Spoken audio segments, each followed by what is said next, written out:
on to our third session, which takes as its focus painting, both as an ancient medium and as a site for engaging with the classical. And we're very happy to welcome Christopher Le Brun, the painter, sculptor, printmaker, and current president of the Royal Academy, who's going to talk to us about the role of the classical in his work. And we'll be following that with a panel discussion with myself, Liz Prettejohn, Professor of Art History at the University of York, Minna from the National Gallery, and the sculptor Nick Hornby. Christopher, please.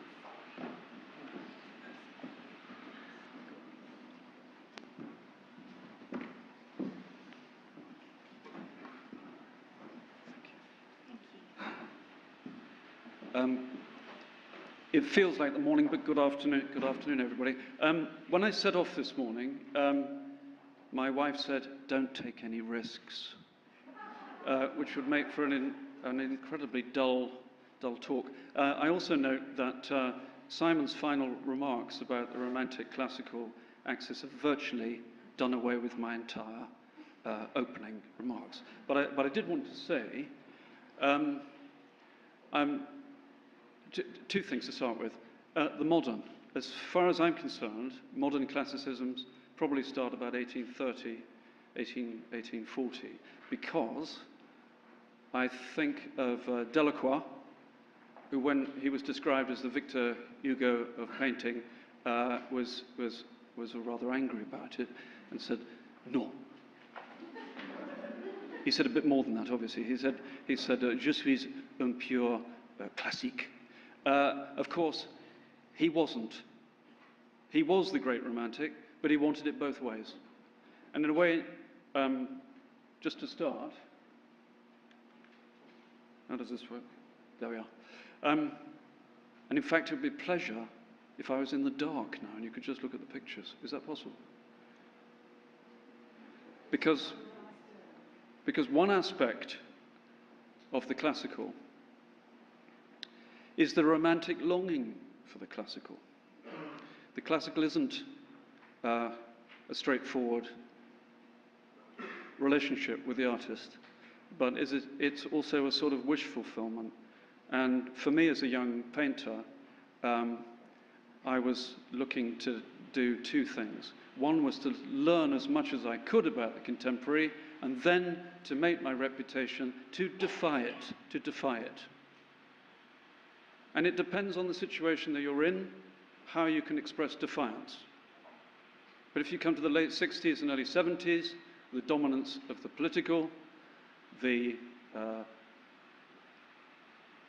superiority, as it were, of painting starting to slip, the point of defiance of the trajectory of history might have been to say, no, actually maybe painting is the best way to express a type of subjective outsideness at the moment.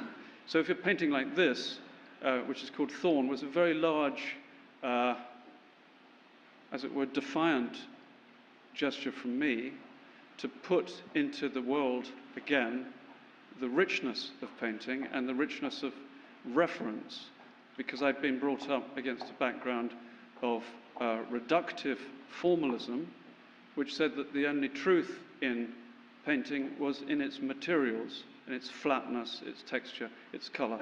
Well, that's clearly not enough. The titles of the paintings in those days, and this is the early 1980s, were things like Parnassus, Mars in the Air, Hyperion, Amphion, Arion. All the titles I was using were referring you to the hinterland of the canon of Western art, referring you to the enormous, compendious history of what painting might be.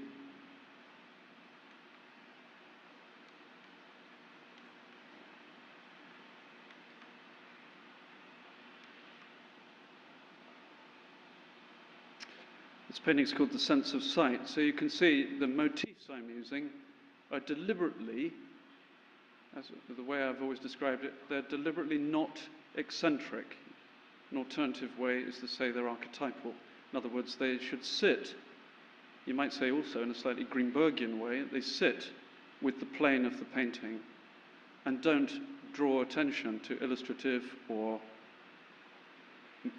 aspects, or they don't draw attention to a message. They just sit there, as it were. We've had, Chatsworth's very popular, I see this morning, but here we are again, and thank you to the Duke of Devonshire for his championship of contemporary art. This sculpture is called, I know it says this is meant to be 2 dimensions, Ruth, but this sculpture is called Maro. Maro, of course, was the other name, I think Roman name for Virgil, and so the sculpture is sitting in the perfect Virgilian landscape of Chatsworth in Derbyshire.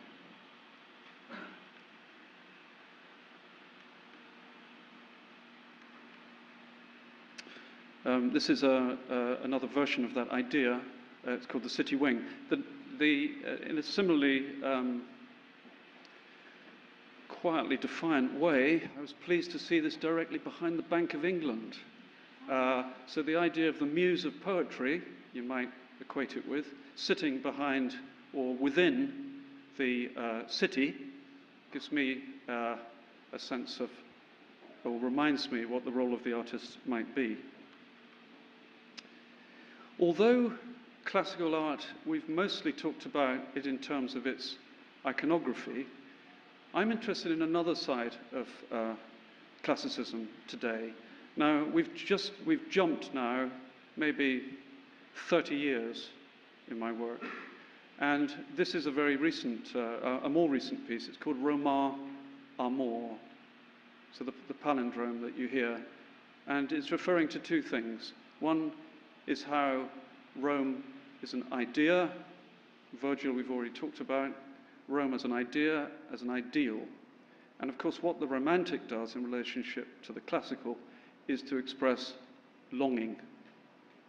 And the other side, when you're not talking about imagery, is to talk about structures and processes. And this is where I've always been interested in the making of painting and how the making of painting and its materials can express a type of foundational truth. This painting is called Swan. How can a painting which deploys its means of making very candidly still call up elements? How can it resonate? How can it resonate? So Swan, what you're hearing clearly, is an echo of the Muse, an echo of the Wing. You might even hear echoes of W.B. Yeats. All of these things, it may be picking up just through the title, but also possibly in the colour and the sense of light. This painting started off called Aeneid Book 6. I've dropped the Book 6 because it sounds stuffy and a bit nerdy. But what it refers to, and I'm looking out at a sea of classical scholars, you feel very nervous here. Nevertheless, it refers to the point in Hades and blood and the encounter with the dead. Now, here's the first risk, probably. Auden said that poetry is our chief means of communicating with the dead. I am mostly interested, and please don't take offense at this, at communicating with the dead, because the reality of what I do in my studio is to think about Delacroix, and to think about Matisse, and to think about Virgil. That is the reality of my life in the studio. Mark, I heard what you said. Thank you for looking after today. Thank you for looking after today. I pay no attention to it at all. I was with Cecily Brown a few weeks ago, and I told her I was so pleased with this thing I discovered with Auden. And I said, look, what we do, I think, is chiefly communicate with the dead. That's to do with our reference and everything. She completely agreed. Cecily, I hope you're not listening to this, but she completely agreed. So at least there's one person in the room already agrees with me. I'm trying to express the reality of one's intellectual and emotional life. Turner, we think of the Turner Prize. Turner we think of as looking forward. No, he's the great 18th century man. He helped Reynolds down off the stage after his final discourse. He's looking at classicism in a longing way. He's looking at the atmosphere of perfection. The Golden Age doesn't matter if it doesn't exist. Doesn't matter. Doesn't matter if many ideal things don't exist. It's the attitude, the direction in which we point is the thing that matters. This painting is called Milton. You may think it's directly about Milton, but I was born and brought up in a little district of Southsea called Milton. So it has this double thing for me. Again, is it possible to make a painting which conveys a non-eccentric, archetypal sense of light, colour, structure, sufficient in itself?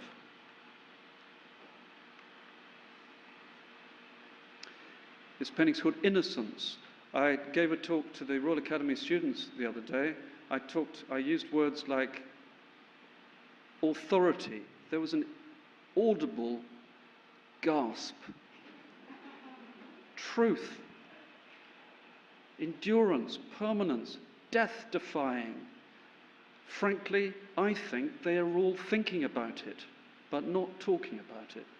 Because when I see, moving to one side here a little bit, when I see a donor at the Royal Academy, and there's one sitting here now, Christian Levitt, they are also thinking about their name in history. It's a fundamental thing that people think about. And the fact that art can survive is probably why we spend a lot of time, as it were, thinking about the great masters who've gone before.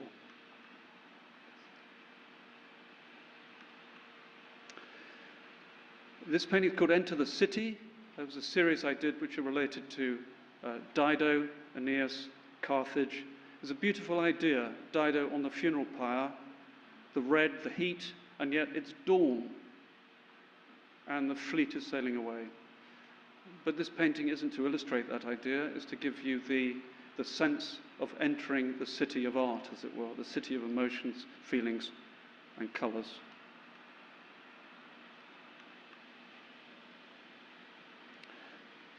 The pure sensation of painting can be enough. The pure sensation of painting maybe is the most antique thing about it.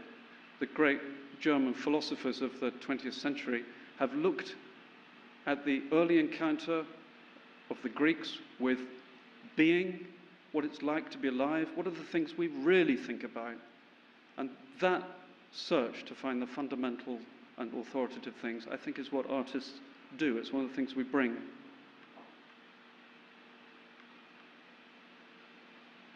This painting is called Poet Architect. It refers to the poet Paul Valéry and what he had to say about architecture, what he also had to say about the great subjects. And in a dialogue called Eupolinos, he describes a situation where the way one might answer the question of does God exist is through making and not through words. So the contribution of the artist in terms of making form is a non-linguistic, but nevertheless full of meaning and interest.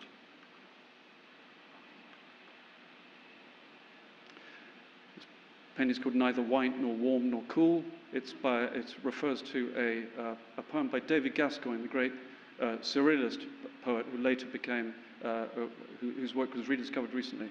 Beautiful early poem about a swan. Again, the description could suit a description of what classicism is. And lastly,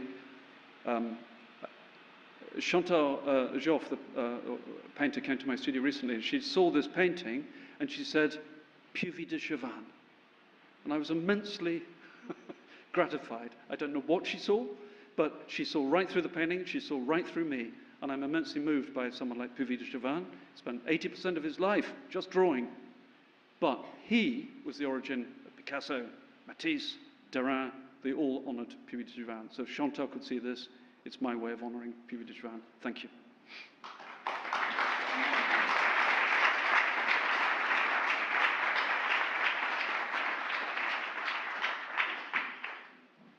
Thank you, Christopher. Liz, Minna and Nick would like to come on stage. please.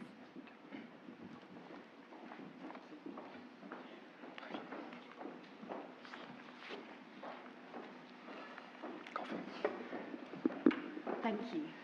Are we all here? We're going to have to share microphones. Thank you, Christopher. I guess I wanted to start by returning to our opening talk and to Robin and Michael's questioning of what kind of classicism we are talking about, and to think about the potential difficulty that we have with aligning painting as a medium with our idea of what the classical is. We often think in terms of the white and the sculptural, and if two dimensions come into the conversation, it's often the line, it's Picasso's drawing, and thinking about your concern with painting as an immediate and an emotive and a suggestive medium, and I wonder if that's where the difficulty lies, in a sense that to marry it with our idea of a minimalist classicism is tricky. Sorry, where's the difficulty? Or is there not a difficulty? Exactly. I think that for me it comes down to this this balance between imagery and processes, because the dialogue tends to be dominated by the image and appearance of classical symbols, and classical reference. But in fact, often it's been the method of painting which has been described as the classical, because the method of painting, looking at the essential elements of how you do things, colour, light, form, those things need to be investigated continually. And that, in a sense, is a type of classical, a sort of physical archaeology or psychological archaeology of what these things stand for. And in terms of the situation today, I know you haven't asked me this question, but I want to say it. In terms of the situation today, and in fact it came up with the students, the sense of the political looming very large, and issues and events looming very large for the artist. And it seems to me that truth is the answer to that, in a way. Not taking a position, as it were, except your position should be what is the true. And therefore it's the artist's approach directly to their materials. This is more likely to be true than their opinion. I agree, and I'm thinking about this idea of responding to the materials, but also this idea of archaeology, because to me your painting resonates so strongly with Pompeian painting, and the sense of an emphasis on that medium, but of carrying a heritage of painting through our responses to the classical, which I think, Liz, brings us to the painting that you sent us for our PowerPoint, and this idea of the layers of engagement, but also this idea of looking at painting. Yes, so the point I want to make, this is Alma Tadema's The Picture Gallery, and I think it fits very well with very intriguing thing that Christopher has just said about knowing the name of the painter. One of the points of this picture is that Tadema is trying to imagine all of ancient painting, and actually if you read the texts, you discover that the ancients actually talk about all of the whole range of resources that we think about in modern painting, all the different kinds of subject matter, from battle scenes to portraiture to pictures of partridges and things like that, and also all of the range of things you might do with the medium. So they talk about tone, they talk about splendor. We don't know what they mean by, and that makes an interesting kind of debate.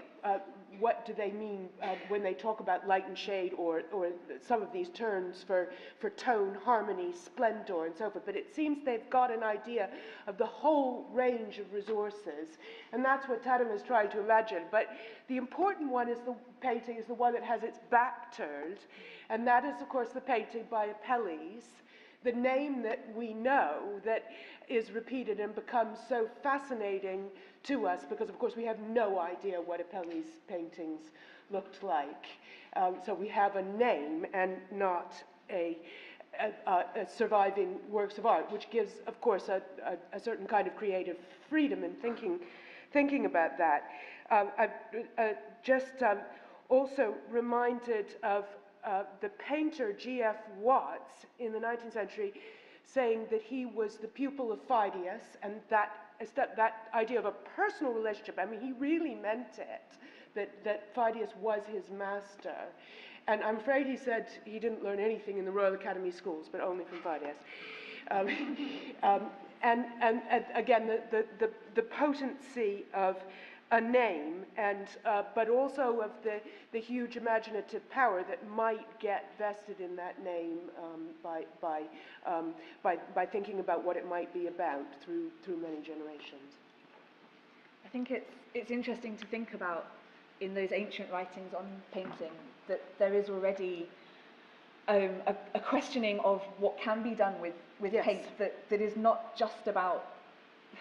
That is about representation, but it's not just about figurative representation. And I think that questioning of tone and splendor and how colours are working together and how colours can be juxtaposed and how meaning can be brought out of that application of paint, I think resonates with. It does, and thinking about the relationship between painting and sculpture, one of the big differences is that the sculpture is entirely present. But the alma tadema, while being present, conveys a picture of something which isn't present.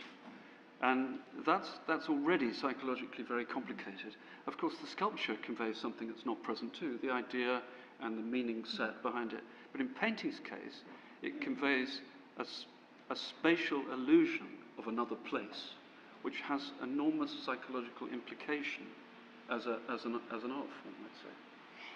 And I think the momentariness and the fleetingness of that experience that painting, allows so evocatively, I think chimes, Minna, with work that you have done with music and painting and performance previously. Got some images. Yeah, well done. Yeah. Well, I suppose probably the big difference between what Christopher's been talking about and my own experience as a curator, not a maker like Nick and Christopher, has been that the artists I've worked with have not responded to classical art, but more to text. Mm-hmm. And of course, when you transfer disciplines, there is inevitably a kind of freedom that comes with that. But, oh, sorry. I was just saying that there's an incredible freedom that comes when an artist is not looking back at his own discipline, but he's looking back, in this case, at text. So in fact, the origins of this exhibition was that we asked 3 living artists to respond to the Venetian Renaissance artist Titian, 2 great paintings that the National Gallery had just acquired for a very significant sum of money. And these 2 paintings they represented episodes in the life of the goddess Diana. But in fact, what all 3 artists did was go straight back through Titian to the Ovid text that had inspired Titian. And overwhelmingly, the 3 artists responded to the story. And for me, this is the incredible generative legacy of the classical world, has been these stories. I mean, they have literally recharged the work of Christopher Le in my own experience. And the other crucial thing I would say, and I don't know what Nick, for example, would say as a maker, is that they have lent an authority to his work. So they, and in this particular case, what you can see here, this is a room at the National Gallery by Christopher Le that was adjacent to the Titian paintings. And the painting that you can see is a painting of the goddess Diana, re-envisioned by Christopher Le. You can recognize her from the crescent moon, which was the symbol of chastity, and the bow, which bisects her body, which of course she eventually killed Actaeon with. But in fact, in Ophelia's world, he has painted Actaeon as a stag who has come back to kind of have his wicked way with Diana. So what he did with the Ovid text was he instantly made it his own. He didn't want it ever to be too recognizable, too literal.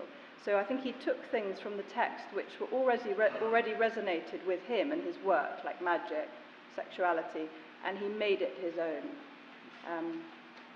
I don't know if that resonates with the kind of work that Nick does, which is very different, but as a maker, does that sound the same kind of approach? Yeah, I mean, I'm a great fan of Christopher's work, but I think I'm probably his complete opposite, because firstly I have a very neurotic relationship to the citations, the canon, but also because I have to contend with gravity in quite a different way. Perhaps it's akin to how you were talking about what's behind the screen of the painting.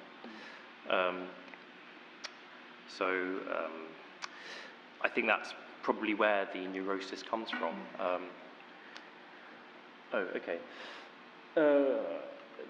I've put up 3 slides. Can we go back to the first one quickly? This just contextualizes my practice in the context of this panel.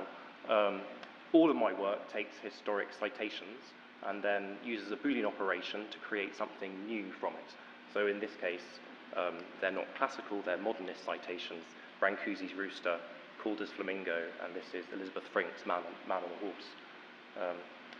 And this is the result. If you skip on to the next one, that's just context. I chose to put this in because there is an explicit reference here to classicism. In this case, I've taken Michelangelo's David, which is that funny thing because on the one hand it's incredibly beautiful, but it's also really naff and a bit cheesy. And what I've done is I spent a long time looking at it, and the thing which I find most peculiar is just sellotaped to the back of his leg is this tree stump. That's because if you're carving a stone sculpture and it's before contrapposto, it can stand up, it's no problem. But the moment that you put in the little jig, then the stone can no longer support its weight, and so you have to have this figurative conceit to hide a practical method.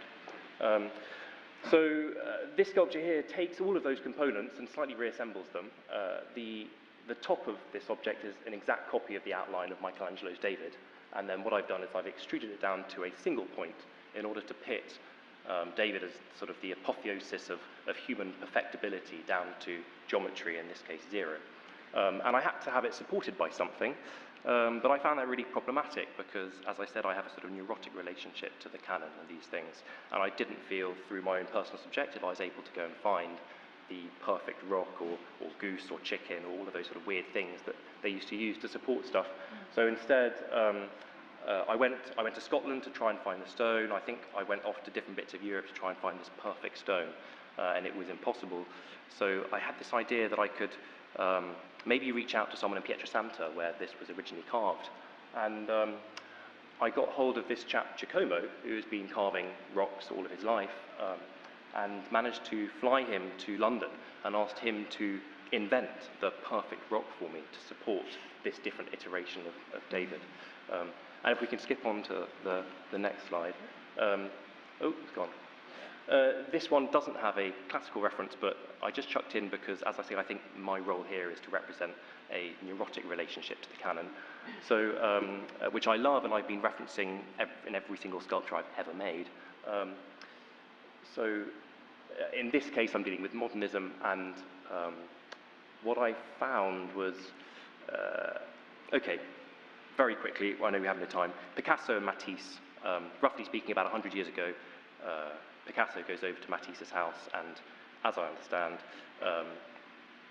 Matisse had an amazing collection of African masks, and Picasso found this fang mask and said, "My God, that's completely beautiful," and he he nicked it, he took it home, and 2 weeks later painted Demoiselle d'Avignon and invented Cubism and changed the world forever.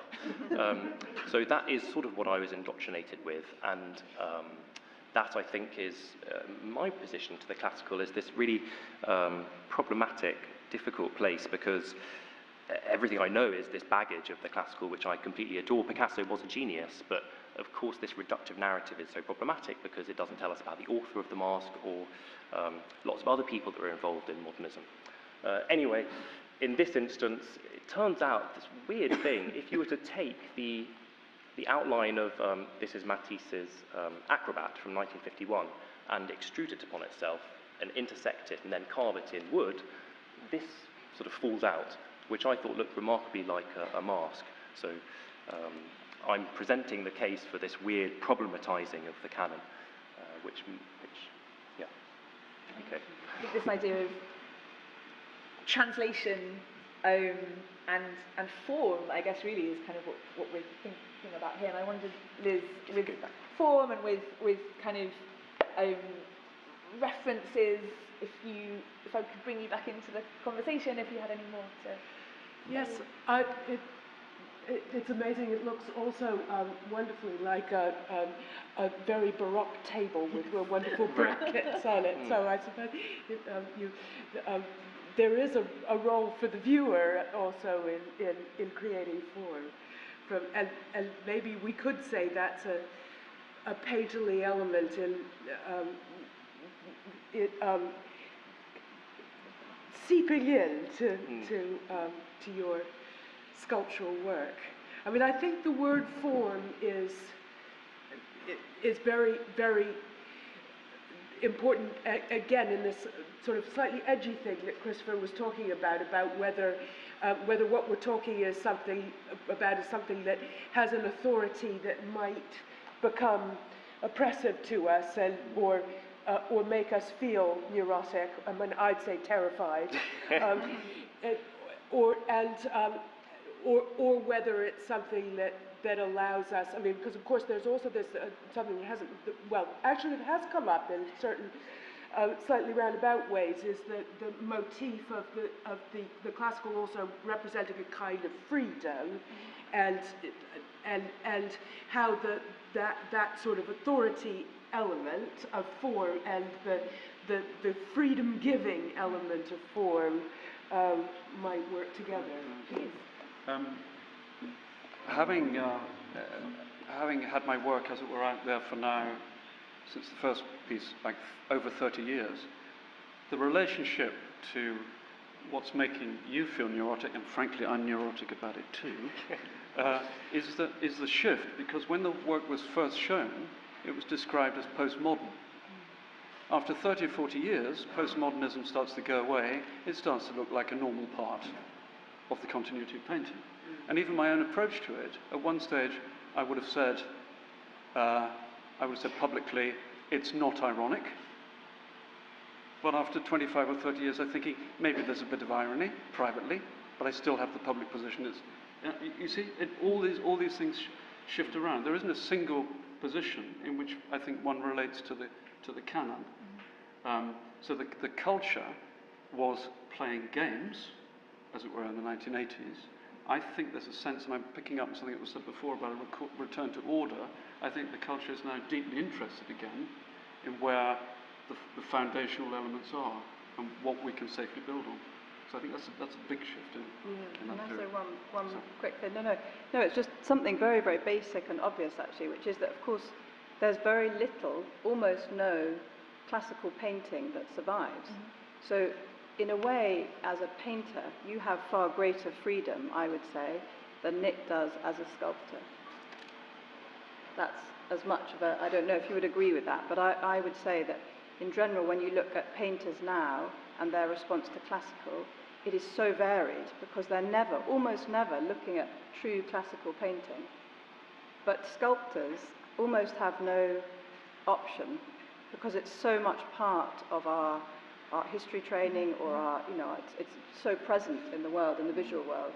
But certainly before, Nick, I think, but actually, I'm not responding to classical painting.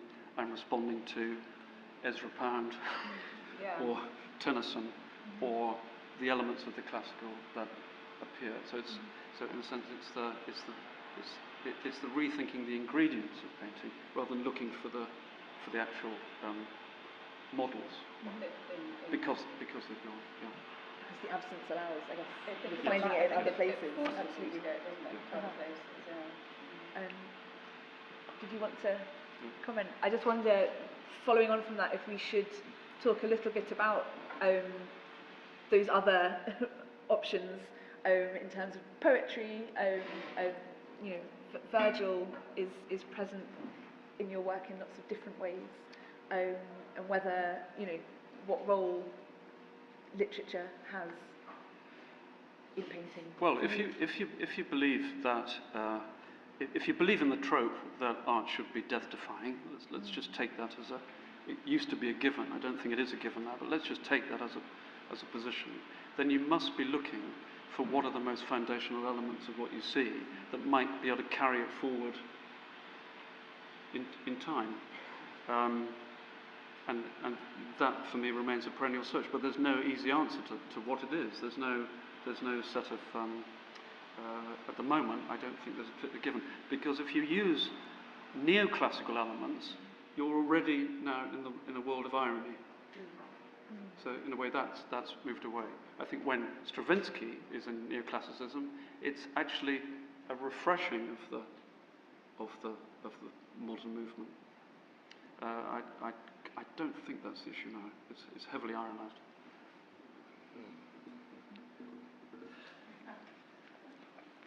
I'm very interested in your relationship to the audience. I'm very jealous of your lack of anxiety over everyone around who's going to be looking at your work and how they understand it, and your relationship to the dead. Has that always been the case? No, but it's a very dangerous position, because people say, well, if you're not interested in us, we're not interested in you. So but where I do feel quite strongly is that for example, Philip Larkin's always talking about truth to experience, and he's very scorning of what he calls the poets who refer to the myth kitty. The entire conference is about the myth kitty. The myth kitty is all the stories of classicism, how we remember them or not. He's very scornful of that, but I'm critical of that position, because I think the so-called myth kitty that he's contemptuous of is actually the dream background of Western art. And truth to experience feels like a terrible sort of moral burden.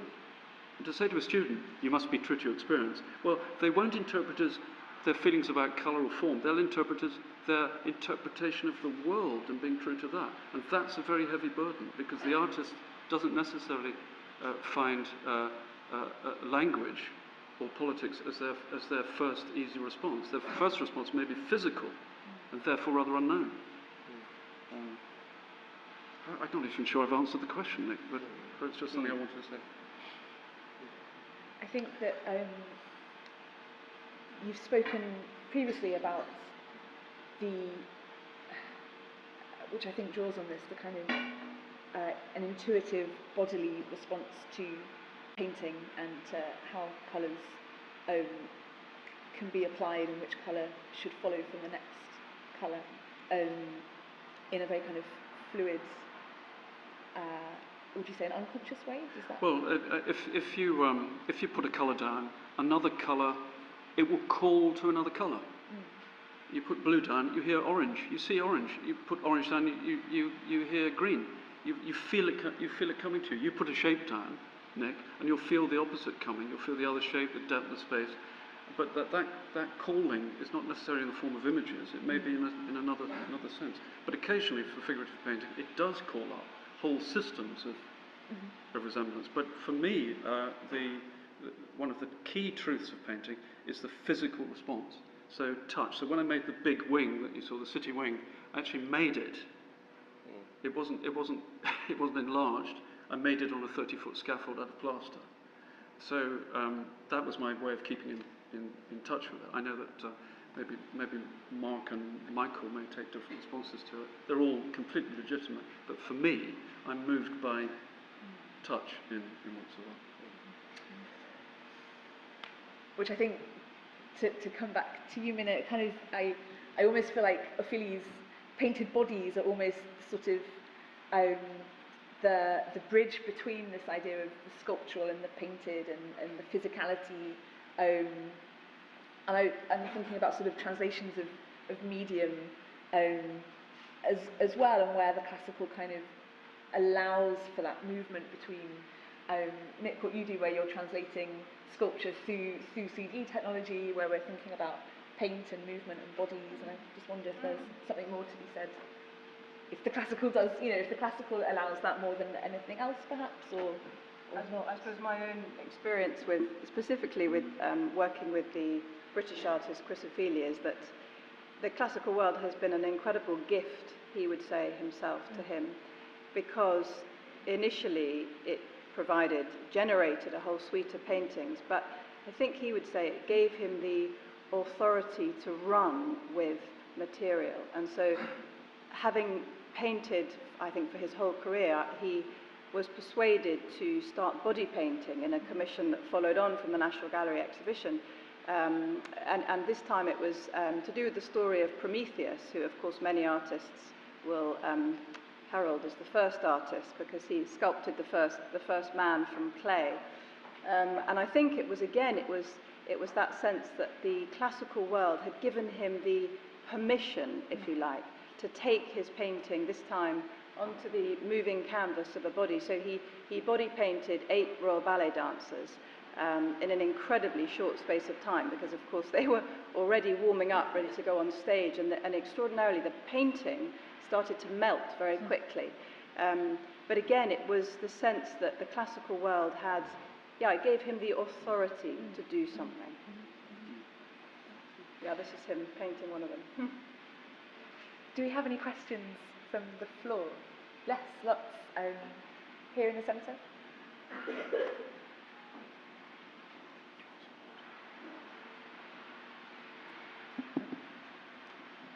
Hello. I have a question to Christopher.